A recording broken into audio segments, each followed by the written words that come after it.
Here's the weather complex storm situation for March 23rd, 2013. Let's get right into some photos. Here's one from Kyle from Cleveland, Ohio. Look at this nice blue sky. You can see the leaves are still not on the trees yet. Springtime is having a hard time springing across the northern states. Here from Lucas D. from Linden, Texas.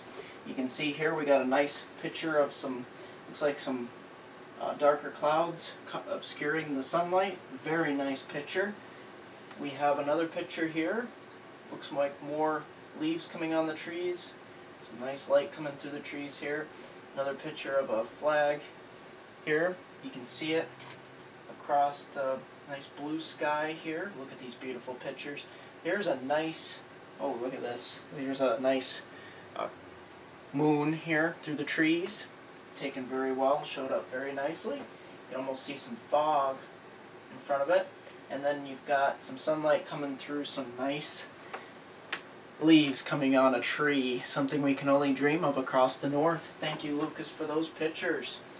And I think that pretty much does it for our pictures for today. You can see, very nicely done. Alright, let's get right into snowfall totals. I'm not going to waste any time today getting right into this. If I skip off the screen here a little bit, you can see back through Indianapolis could see a lion's share of the snowfall, anywhere from 9 to 12 inches. Then we have the low pressure system bends northeast towards Ohio here, and then we get a secondary development along the coast. But the secondary development doesn't look like it's going to be as massive. We have major disagreements in the models, so this is not surprising that things haven't really been sorted out yet, but this is the snowfall accumulation map I'm going with right now, and you can see it's going to be problematic for Washington, D.C. and Baltimore because they're going to be right on that fringe of 1 to 2 or 3 to 5, and the temperatures will play a big role in when the snow rolls in Sunday night into Monday. And across the southern tier of Pennsylvania here, extending up towards the Poconos, above those elevations of 1,500 feet, that's where you could get upwards of 5, maybe 7 inches of snow pretty easily out of this. And then extending back towards the highlands and Laurel Highlands of Pennsylvania, that's where we get 3 to 6 inches, possibly locally higher amounts to 7 inches here. So that's what we're looking at here across, and plain rain across eastern Virginia and the Delmarva area. So for the most part, and the suburbs of South Cleveland here, extending down towards Dayton, that's where we could get into, especially north of Dayton here, we could get into the 6-inch snow totals, possibly 5 to 6 inches.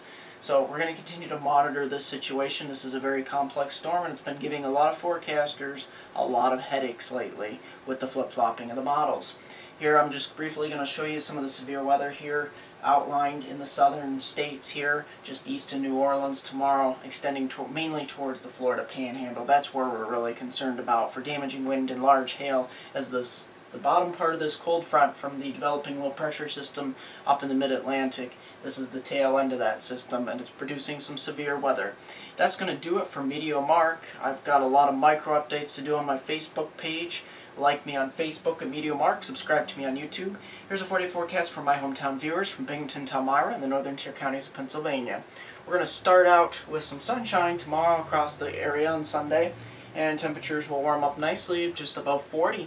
Now we're going to get into Monday here. This is where Sunday night into Monday we could see some flurries and then snow showers, light snow move into the area, possibly areas just south of the New York-Pennsylvania border, getting into a solid shield of snow with 1 to 2 inches as you head towards Scranton and the northern tier counties of Pennsylvania. The southern tier counties of New York, that's where we'll pick up less than an inch, probably looking at a ½ an inch of snow from Binghamton to Elmira, and then areas north of there, we're not looking at little if any accumulation.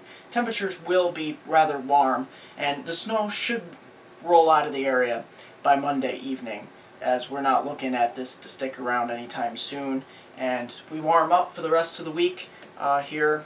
We're getting up into the 40s, so that's really good news. Overnight lows staying mostly in the upper teens to lower 20s, some middle 20s towards the end of the forecast period. So that's going to do it.